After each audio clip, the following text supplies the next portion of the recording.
This is a demonstration of the Ghost 2 Immobiliser I had fitted a couple of days ago. We're in an E92 335i 2011. So we've just come in, we'll put the key in the ignition,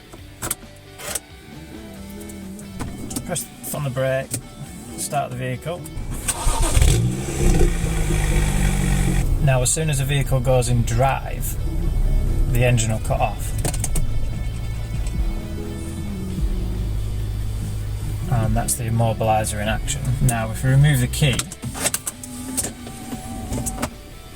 lock the car, unlock the car, and then try the key in the ignition, foot on the brake, start stop.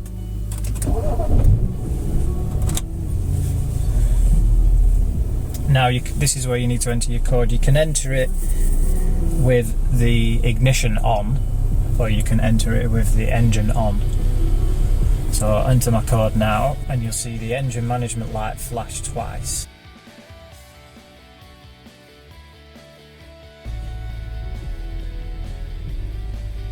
And now we're live, we're disabled, so we can put it in drive and we can drive the vehicle away.